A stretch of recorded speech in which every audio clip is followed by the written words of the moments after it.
जय हिंद, वंदे मातरम।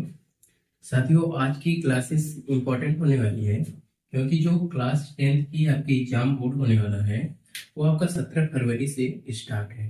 ठीक है, तो आप लोगों के पास टाइम नहीं है, इसीलिए हमने इम्पोर्टेंट सवाल ही यहाँ पास कराए जाएंगे और एक तरीके से इसको आप सिर्फ रिवाइज के तौर पे ले सकते हैं। तो यहाँ पास हमने अपने एक एक सवाल को देखेंगे और इम्पोर्टेंट सवाल को ही देखेंगे, ठीक ना। कोई हम पूरा चैप्टर नहीं देखेंगे, सिर्फ एक चैप्टर का एक प्रश्नावली का जो इम्पोर्टेंट है हम वही सवाल यहाँ पास डिस्कस करेंगे। तो हमने प्रश्नावली एक का क्लास 10 और प्रश्नावली एक दशमलव एक का एक सवाल लिया हूँ, जो कि ये सवाल आपका एसएससी में भी बाई चांस पूछा जाता है कि निम्नलिखित संख्याओं के अभाज्य का गुणनफल के रूप में व्यक्त करें। ठीक है, मतलब ये क्या संख्या है, एक अभाज्य संख्या है। ठीक है, इसको गुणनफल के रूप में व्यतीत करना है यानी व्यक्त करना है। तो हम कैसे करेंगे, तो हम सबसे पहले इसमें का पहला सवाल देखेंगे। ठीक है, पहला सवाल क्या है, 140 का अभाज्य संख्या का गुणनफल के रूप में निकालना है। तो गुणनफल का क्या, सीधा सा अगर मूल मंत्र देखा जाए तो भाग होता है साथियों। ठीक है, तो 140 का हम गुणनफल कैसे करेंगे, 140, ठीक है, इसको हम गुणनफल के रूप में व्यक्त करेंगे। तो अगर हमारा लास्ट संख्या देखेंगे, अगर लास्ट संख्या सम है, ठीक है, तो वो आपका सम संख्या से कटेगा, जैसे 2, 4, 6, 8, 10। ठीक है, इस तरीके से सम संख्या से आपका कट जाएगा।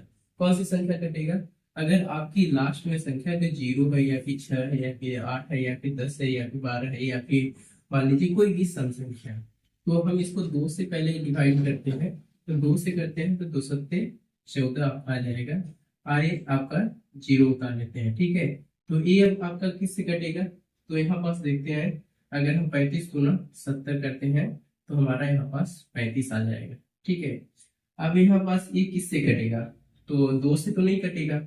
ठीक है, तो किससे कटेगा, मान लीजिए कि लास्ट में विषम संख्या है तो 2 से नहीं कटेगा तो 5 से कर सकता है। ठीक है, तो 5 सत्ते 35 आपका हो सकता है, तो 2 से नहीं कटेगा तो ये 5 से कर सकता है। ठीक है, तो 5 सत्ते 35। ठीक है, तो हमारा क्या संख्या आ गया, तो हम इसको इस रूप में व्यक्त कर सकते हैं, जैसे 2 गुणित 2 गुणित 5 गुणे 7। ठीक है, अगर मान लो कि अगर 2 गुणे 2 है और इसके पावर सेम है, ठीक है, तो हम 2 को स्क्वायर के रूप में लिख सकते हैं। तो इसको हम छोटा करने के लिए आपका 2 स्क्वायर गुणते 5 गुणते 7, अगर हम इसको विभाजित करते हैं तो हमारा संख्या 140 आए। ठीक है, तो ये हमारा क्या हो जाएगा, आंसर हो जाएगा। तो हम इसको किस रूप में व्यक्त कर दिए, गुणनफल के रूप में। ठीक है, कितना आसान है, बहुत ज्यादा आसान है। तो ये संख्या आपसे बन जाएगा। क्या यहाँ पास कोई हमने बहुत बड़ा तीर नहीं चलाया, सिंपल सा है, हमने इसका गुणा किया। ठीक है, अगर मान लीजिए आपसे नहीं आ रहा है गुणा करने, तो हमने 140 का भाग किया, तो 2 में करते हैं तो 2 सत्ते 14 आ जाएगा। ठीक है, तो आपका 0 कट जाएगा। ठीक है, तो 0 उतारेंगे, यहाँ 0 कर देंगे, 70 आ जाएगा। वही 70 हम यहाँ पास लिखेंगे। अगर मान लीजिए कि ऐसे नहीं काट जाएगा तो आप भाग कर सकते हैं, भाग करके आपका भागफल आ जाएगा। आई थिंक आपको ये सवाल समझ में आ गया होगा। अब यहाँ पास हम दूसरा सवाल देखते हैं। तो हमारा दूसरा सवाल क्या है, 156। ठीक है, अगर हम दूसरा देखते हैं तो ये 156 को भी सेम विधि से काटेंगे। ठीक है, अगर 6 है तो सम संख्या से ही कट जाएगा। ठीक है, 2 सत्ते 14। ठीक है, और एक बचा ये, इसको दे दिया तो ये आ जाएगा 2 अट्ठे 16। ठीक है, अब फिर आपका सम संख्या किससे कटेगा, तो यहाँ पास हमारा सम संख्या है तो ये हमारा 2 से ही कटेगा। ठीक है, तो 2 टाइम 6 हो गया। ठीक है, और ये आपका 8 हो गया, तो कितना हो गया, तो अगर ये 2 टाइम 6 में से हम यहाँ ले लिए तो एक बचा, तो एक इसको दे दिया तो ये 2 नमा। ठीक है, अब एक किससे कटेगा, ये आपका 13 से कट जाएगा। ठीक है, 13 टाइम हमारा 13 टाइम 45 आ जाए। ठीक है, सेम टू सेम इसको भी कर लेते हैं। तो जैसे हम गुणनफल करेंगे, 2 गुणे 2 गुणे 3 गुणे 13। ठीक है, तो अगर सिंबल 1 है तो इसको छोटा करने के लिए 2 की स्क्वायर 3 गुणे 13, ये हमारा गुणनफल आ गया। ठीक है, ये हमारा आंसर हो गया। हमने क्या कर दिया, अभाज्य संख्या को गुणनफल के रूप में व्यतीत कर दिया। तो ये हमारा अभाज्य संख्या हो गया। ठीक है, ये हमारा गुणनफल संख्या हो गया। ठीक है, हमने दो देखा। अब मान लीजिए हम तीसरा देखते हैं। तीसरा हमारा संख्या क्या है, 38 25, 3825। इसको भी सेम करेंगे। ठीक है, हम इसको भी काटेंगे। किससे कटेगा, 5 है तो ये तो कटेगा नहीं, 2 से सम संख्या से कटेगा नहीं। ठीक है, तो विषम संख्या से ट्राई कर लेते हैं। तो 3 है, 3 एक कम 3 हो जाएगा। ठीक है, 8 है, 2 3 6 है, 3 दूना 6 हो जाएगा। सॉरी, 3 दूना 6 हो जाएगा। और ये 2 बचा, 2 इसको दे दिया तो 3 सत्ते 21, और एक इसको दे दिया तो 3 बचे 15। ठीक है, 1275 हमारा आ जाएगा। ठीक है, अब ये संख्या हमारा किससे कटेगा, ये भी अगर विषम संख्या है तो ये हमारा भी विषम संख्या से ही कटेगा। तो हम इसको 3 से ही ट्राई करते हैं। ठीक है, 3 चौक 12। ठीक है, 3 दूना 6, एक बचा, एक हासिल इसको दे दिया तो 3 बचे 15। ठीक है, तो 425 आ गया। अब आप लोग बताइए कि 425 किससे करेगा, विषम संख्या है तो 5 से ट्राई करते हैं।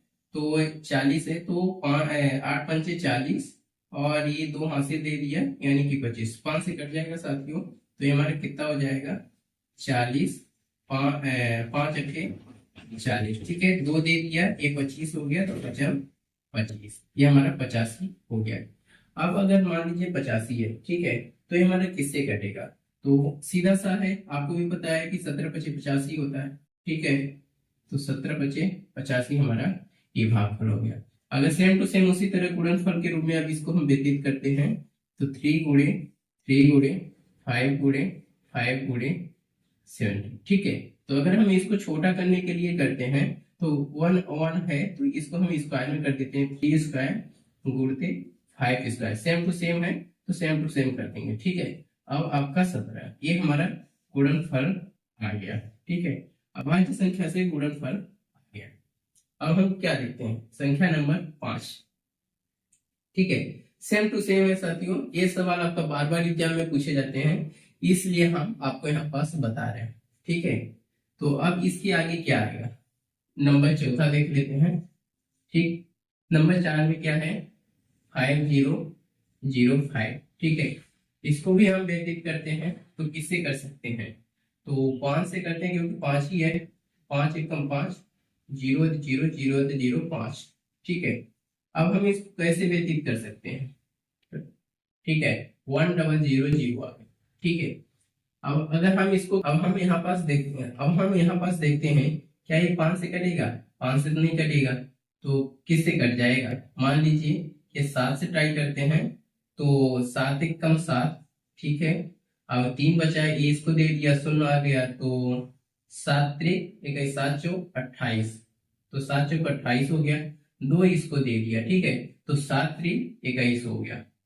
ठीक है, तो 143 हो गया। अब 143 किससे कटेगा साथियों, ठीक है, तो 143 हमारा किससे कटेगा, आप लोग अब इसमें से भी भाग देते हैं, ये तो 7 से कटेगा नहीं। ठीक है, अब शायद 11 से कट जाए, 11 से ट्राई कर लेते हैं। ठीक है, तो 11 से अगर हम ट्राई करते हैं तो 11 एकम 11 हो गया, 3 बचा, 3 इसको दे दिया। ठीक है, तो 33 हो गया, तो 11 टाइम 33। ठीक है, ये हमारा आंसर आ गया। ठीक, अब काटने का कोई रोल ही नहीं है। अब इसको गुणनफल के रूप में हम व्यतीत कर देते हैं, कैसे करेंगे, तो वही सेम फंडा है, 5 गुणे 7 गुणे 11 गुणे 30। ठीक है, इसमें कोई रिपीट हुआ ही नहीं है, तो हमारा यही गुणनफल हो जाएगा। ठीक है, तो अभाज्य संख्या से हमने गुणनफल के रूप में व्यतीत किया। साथियों, ये सवाल आप लोग हल करिएगा, इस सवाल का आंसर आप लोग मुझे कमेंट करके बताइएगा क्या आएगा। ठीक है, तो अगर नहीं आएगा तो हम इसके नेक्स्ट सवाल में देखेंगे। ये प्रश्नावली 1.1 का है, तो अगर हम इसके नेक्स्ट सवाल में देखते हैं तो हम इसको कवर करके चलेंगे। ठीक है, तो इसको आप ट्राई करिएगा घर पे, नहीं बनेगा तो हम नेक्स्ट डे डिस्कस करेंगे। ठीक है, और यहाँ पास इंपॉर्टेंट ही टॉपिक डिस्कस करेंगे, क्योंकि आपके एग्जाम में ओनली 1 देखा जाए तो 1 मंथ है, ठीक है, 1 मंथ है, इसलिए आप सीरियस होके थोड़ा सा पढ़ाई करने पे जुड़ जाइए, ठीक। तो मिलते हैं इसके नेक्स्ट पार्ट में, तब तक के लिए जय हिंद, धन्यवाद।